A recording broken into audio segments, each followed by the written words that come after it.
대학 입시라고 하는 이것이 그야말로 아이들의 유년기, 청년기 이 모두를 다 빼앗아 버리고 행복한 유년을 가진 아이들이 없어요. 이건 우리가 절대 해서는 안 되는 거예요. 이걸 없애버려야 됩니다. 그래도 한국 사회가 변화하는데 아무런 지장이 없어요. 어떻게 없애느냐? 이게 어려운 거죠, 그죠? 어떻게 없애면 되겠어요?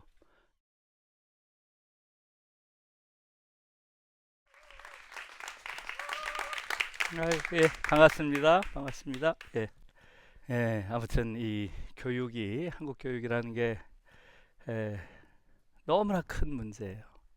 우선은 아이들을 너무 고통스럽게 하기 때문에 당장 그게 너무나 큰 문제죠. 모든 집에서. 그것은 일단 이 통계로도 우리가 얼마나 아이들이 불행한지 나와 있죠. 여러분 아시죠?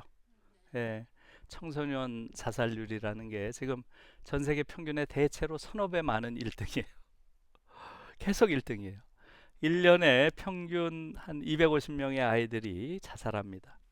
자살하지 않는, 난 어떻게 보면 250명이 자살한다는 것보다 더 끔찍한 게 청소년의 3분의 1, 전체 청소년의 3분의 1이 상시적인 자살 충동에 시달린다는 거예요. 이게 더 끔찍해요. 그냥 어떤 특수한 아이들이 자살하는 게 아니라 대부분의 아이들이 자살 충동에 시달리고 있다는 거예요. 그 이유는 대부분 학업 스트레스입니다. 그냥 경쟁으로 몰아넣어서 아이들이 행복감을 느끼지 못하는 세상을 만들어 놓은 거예요. 청소년뿐만이 아니에요. 아이들, 어린 아이들이 우울한 나라입니다. 저는 아동 우울증이란 말 자체가 너무 신기했어요. 아동 우울증? 이런 말이 성립하나? 검은 백마? 이런 말이 성립해요? 성립 안 하잖아요. 검은 백마, 형용모순이라 그러죠? 어떻게 백마 앞에 검은이라는 형용사가 붙을 수 있어요? 어떻게 아이 앞에 우울이란 말이 붙을 수가 있어요? 에?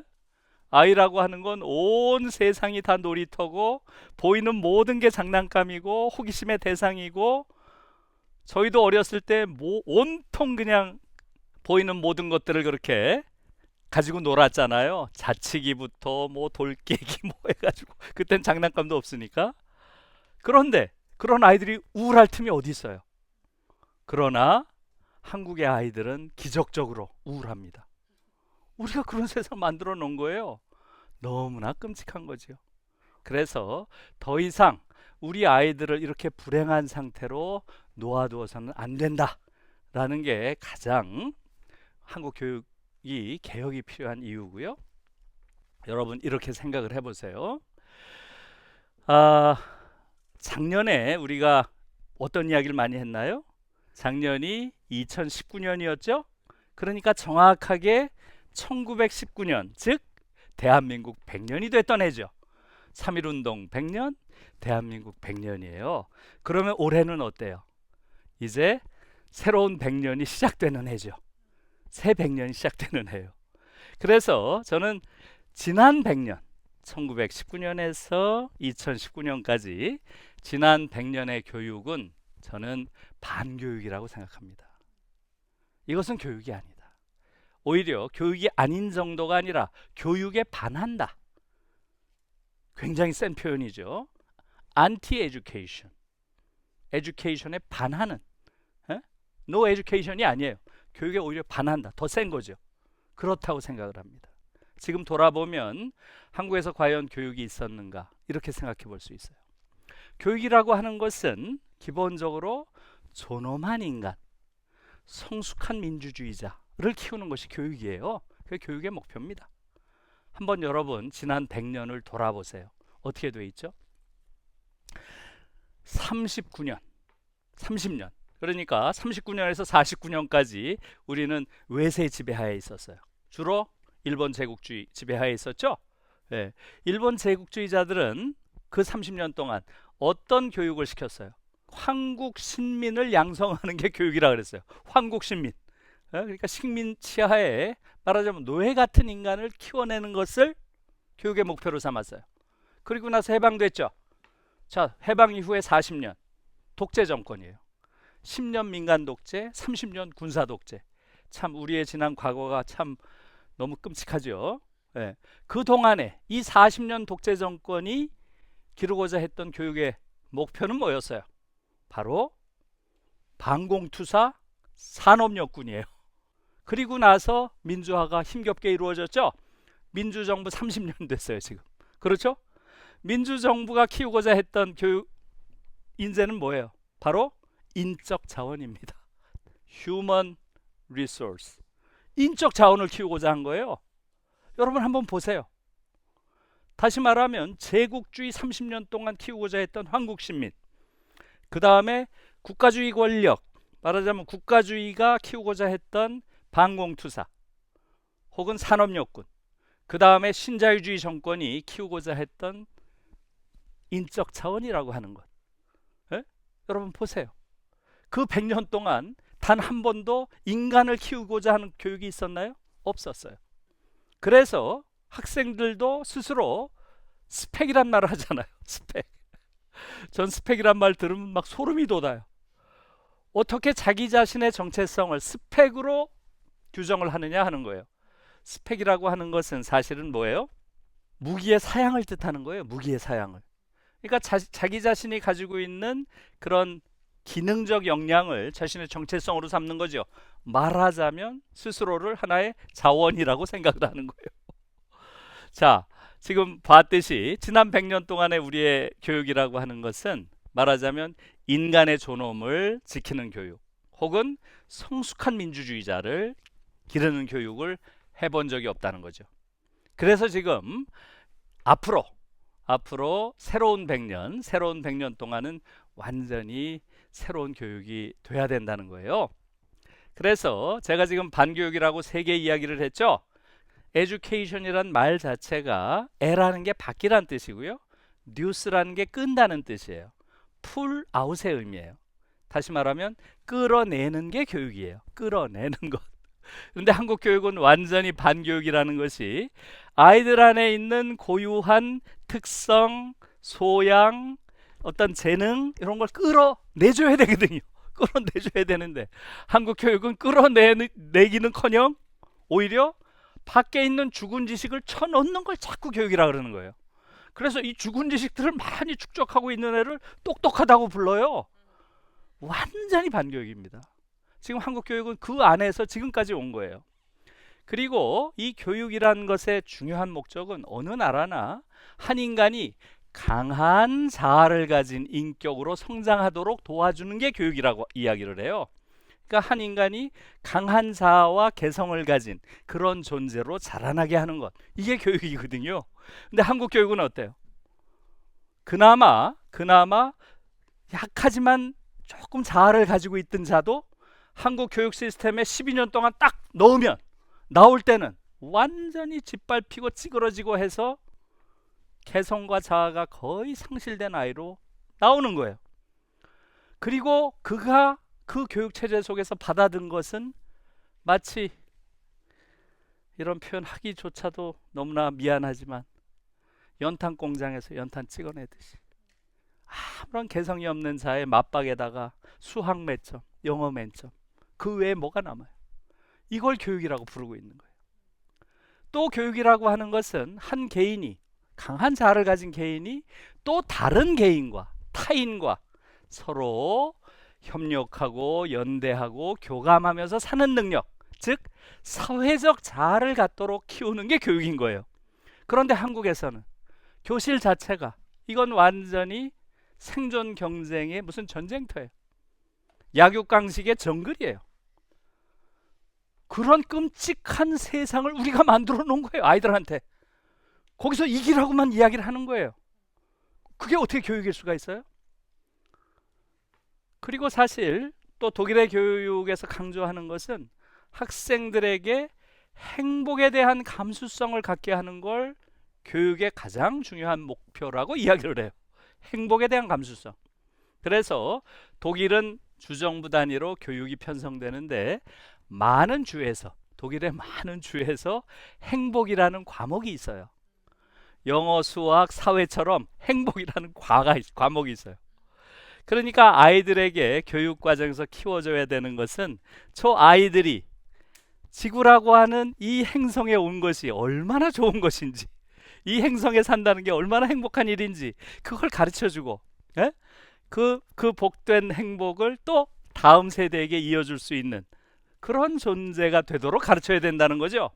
그러나 한국 교육에서는 아이들은 아주 어려서부터 깊은 불행감을 내면화하고 끊임없이 1등만 존중받는 그런 공간 안에서 거의 대부분의 아이들이 좌절감, 열등감을 내면화하는 그런 나라예요.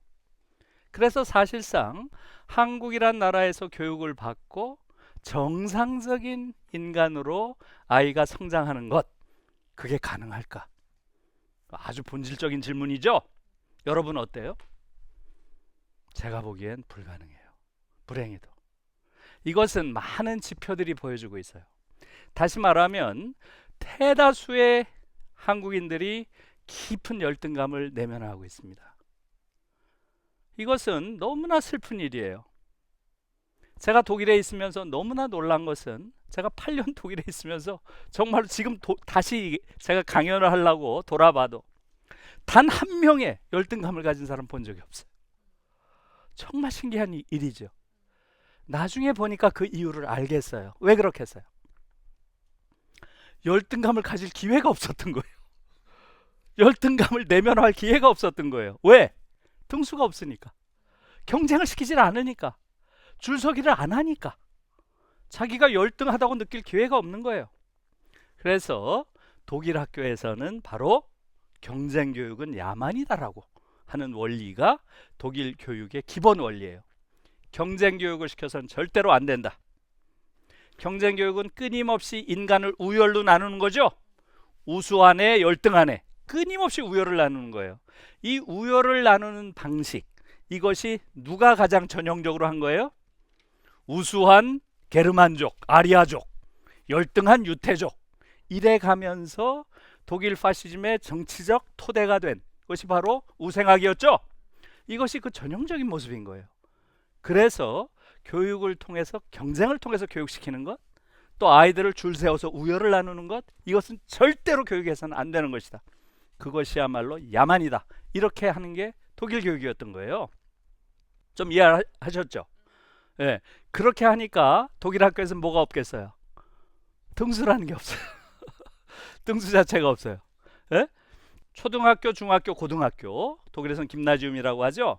어떤 아이도 내가 조금 그림 그리는 건 잘하는데 수학은 잘 못해. 그러면 어휴, 쟤는 수학을 잘하네. 나는 그림 그리는 게 훨씬 재밌는데. 얘들은 주로 쓰는 말이 재미예요. 재미.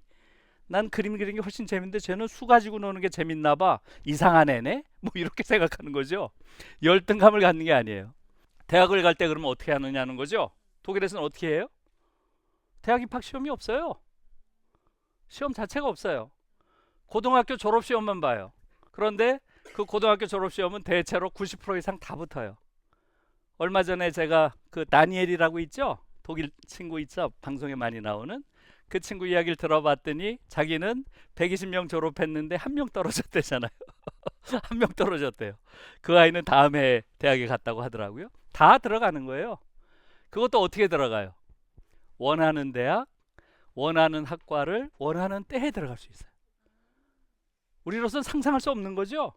예, 그렇게 경쟁시키지 않고 그 아이들이 원하는 모든 것을 할 수 있게 해주는 것, 이것이 교육이라고 생각하는 거예요. 자, 여러분 생각해 보세요. 그러면 어떻게 경쟁시키지 않으면 그 생산력이나 또 그 학문적인 수준이나 이런 거 떨어지는 거 아니냐, 이렇게 얘기할 수 있잖아요. 그래요, 안 그래요? 독일이 어떻습니까? 독일이 어떤 나라예요? 학문 수준 세계 최고죠. 지금도 인문사회과학은 세계 최고예요, 여전히. 예? 그 다음에 독일 경쟁력 어때요? 전 세계에서 지금 독일처럼 경제가 잘 나간 나라 있어요? 거짓말이에요. 경쟁을 시켜야 좋아진다고 하는 말은 거짓말이에요. 아주 초기 단계에선 그럴 수도 있어요. 그죠? 아무것도 없는 경제 발전의 초기 단계에는, 지금 우리처럼 상당 수준에 올라와 있는 지금 단계에서는 경쟁이 더 효율성이나 생산성을 높여준다, 이것은 거짓말이라는 걸 독일이 보여주는 거죠.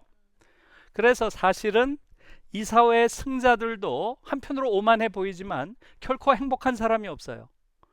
승자가 어떻게 보면 더 힘들 수도 있어요. 늘 1등 자리를 지켜야 한다는 불안감, 이것이 한 인간을 내적으로 망가뜨리는 거예요. 그런 자들이 한국 사회를 지배하는 자가 돼서는 안 되는 거죠. 이것이 이제 한국 교육이 불러오는 문제인 것이죠. 그래서 그러면 이걸 극복하기 위해서는 어떻게 해야 되겠어요? 예.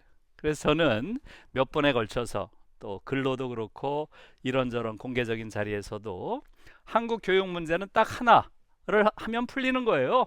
간단해요. 어떻게 하면 되겠어요? 대학 입시를 폐지하면 됩니다.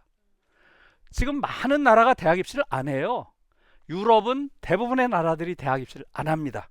독일 없죠? 프랑스 없죠? 스칸디나비아 국가들 대부분 없어요. 고등학교 졸업하고 자기가 원하면은 다 갈 수 있도록 열어놓은 거예요. 그렇다고 문제가 되지 않아요.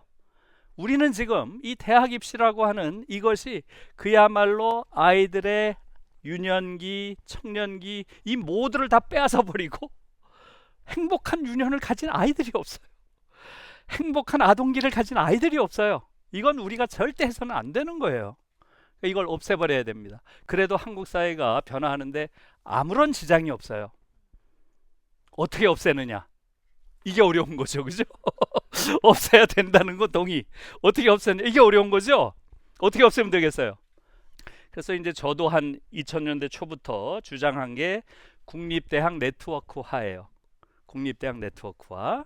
그것은 우리나라의 국립대학이 한 13% 정도 있어요. 굉장히 적죠. 국립대학이 생각보다, 그죠? 그 대학을 다 네트워크로 묶는 거예요.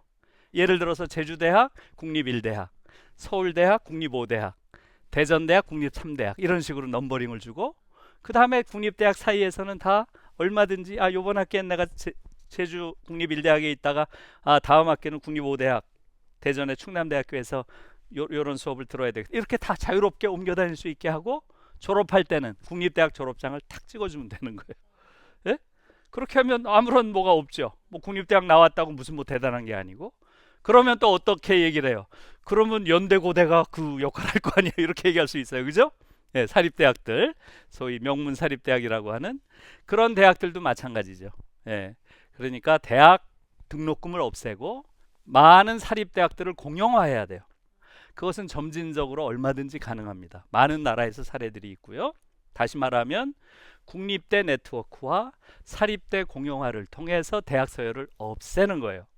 그러면 대학 시험 볼 필요도 없죠. 어느 대학 나왔다는 걸로 평생 그걸 가지고 프라이드를 가질 이유도 없고, 대학을 나왔거나 안 나왔거나 어느 대학을 나왔거나 이걸 가지고 자신의 정체성으로 삼는 이런 어처구니 없는 시대는 이제 끝나야 돼요. 더 이상 끝! 그게 저는 지난 과거 100년 동안의 잘못된 교육, 반교육 100년을 끊고 이제 새로운 100년의 교육으로 나아가는데 가장 중요한 것이라고 생각을 해요. 그래서 그것을 이제 핵심으로 말하자면 경쟁교육에서 이제는 연대교육으로 바뀌어야 된다. 더 이상 아이들 경쟁시키지 말고 아이들이 서로 잘 협동하고 연대하는 그런 아이들로 키워야 된다는 거죠. 그것이 가장 중요한 것이다.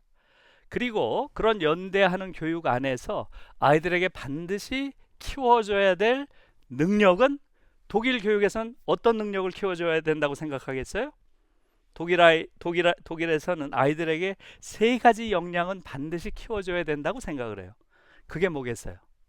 첫째, 저항하는 능력. 둘째, 분노하는 능력. 셋째, 교감하는 능력이에요. 정말 놀라운 이야기예요. 저항하는 능력. 예? 잘못된 억압, 권력의 억압에 저항하는 능력을 반드시 배워야 된다는 거예요, 아이들이. 그래야 더 이상 과거와 같은 그런 독재 치하에 들어가지 않는다는 거죠. 두 번째는 뭐라 그랬어요? 불의한 권력에 분노하는 능력. 이것을 반드시 가르쳐야 된다는 거예요. 세 번째는 약자, 대체로 타자나 약자의 고통에 교감하는 능력을 아이들이 가져야 된다는 거예요. 예? 이것이 이제 독일 교육에서 키워내고자 하는 목표죠. 그래서 첫 번째 우리가 지금 바꿔야 될 것은 뭐라 그랬어요? 경쟁 교육을 교감하는 교육, 연대하는 교육으로 바꿔야 된다. 아이들에게 지금 말씀드린 저항하는 능력, 분노하는 능력, 교감하는 능력을 키워줘야 된다. 이게 이제 독일식 교육인 것이고요. 두 번째는 교육의 목표가 이제 달라져야죠. 더 이상 이런 예쁜 아이들을 그저 자본주의가 요구하는 하나의 기능, 인적 자원으로 보는 그런 관점은 이제 끝내야 돼요. 교육의 목표는 존엄한 인간, 성숙한 민주주의자를 길러내는 것이지 기능적으로 써먹다가 버리는 자원을 기르는 게 아니라는 거죠. 그 교육의 목표 자체가 바뀌어야 된다는 거예요. 그래서 이 두 가지가 지금 한국 교육이 이제 변해야 되는 중요한 방향이라고 생각하고요. 그래서 사실은 제가 며칠 전에 그 선생님, 지금 교사로 계신 교사이면서 지금 하나의 어머니인 그분이 또 장문의 글을 쓰셨는데, 거기 보면 제가 제안하는 이런 것에 대해서 정말 이게 단순한 꿈이 아니다. 정말 우리가 무언가를 움직이면, 우리가 지금 광화문에서 촛불을 들어가지고 대통령까지 탄핵한 그런 사람들인데, 그래요 안 그래요? 우리가 전 세계가 이 코로나 때문에 정신없는 속에서 우리는 아주 기품 있는 그런 아주 성숙한 이런 모습을 보인 민족이잖아요. 그래요 안 그래요? 그런데 이런 교육의 지옥상 속에서 우리가 그것을 바꿀 능력이 왜 없겠느냐? 그러니까 우리가 이제라도 광화문에서 교육혁명의 촛불을 들어야 된다, 이렇게 주장하는 그런 글들을 제가 보고서 뭉클했는데, 그냥 제가 말로 설명하는 걸로 하고요. 그래서 저는 이제 이 교육과 관련해서는 지금 여러분들이 다 교육과 관련해서는 당사자잖아요. 예, 또 미래의 당사자고, 교육과 관련해서 우리가 이렇게 만들어졌고, 또 우리 아이들이 또 잘할 것이고, 더 이상 지금까지의 교육은 안 된다, 여기엔 동의하시는 거잖아요. 그러면 어떻게 할 것인가? 이것은 제가 지금 말씀드린 대로 대학 입시를 폐지하고 모든 사람, 초등학교부터 일체의 경쟁을 못하게, 경쟁을 야만으로 보고 모든 아이들의 개성과 잠재력을 끌어내는 그런 교육을 해야 된다는 거예요. 그래서 마지막으로 말씀드리자면, 우리 한국 사회는 완샷 사회고 독일은 텐샷 사회다, 이런 말을 윈프리드 베버라고 하는 만하임 대학의 교수가 저희와 이제 교육 관련된 이야기를 하면서 와서 했어요. 그 말이 정말 가슴에 와닿았어요. 독일은 텐샷 사회인데 한국에 와서 보니까 완샷 사회다. 한 번에 본 시험으로 그냥 인생이 결정되는 이런 나라가 어딨냐.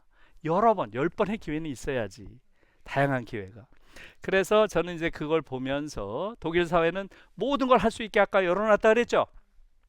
결국은 하나의 공동체가 가지고 있는 가장 이상적인 모습은 뭐겠어요? 독일 사회가 아주 이상적인 사회로 보이지만 사실은 이상적일 뿐만 아니라 합리적인 거예요. 생각해 보세요. 그 구성원들이 가지고 있는 잠재력이 있잖아요, 그죠? 그럼 그 구성원들의 잠재력의 총합이라는 것도 있겠죠. 제가 보기에 독일 같은 나라는 그 잠재력의 총합이 한 7, 80%는 최소한 구현되는 사회예요. 이루어지는 기회를 주니까. 그러나 한국 같은 사회는 저는 그 잠재력의 총합의 20, 30%도 구현이 안 되는 사회예요. 나머지는 많은 잠재력과 천재성들이 사장되는, 고사하는 이런 사회인 거죠. 이런 것들을 바꿔야 되겠죠. 그래서 저는 교육혁명을 통해서 그런 새로운 사회를 만들고 새로운 인간을 만들고 경쟁하지 않고 주변 사람들과 함께하는 그런 새로운 한국인들이 이제 한반도에서 살아갈 수 있는 그런 미래가 되기를 바랍니다. 예, 고맙습니다.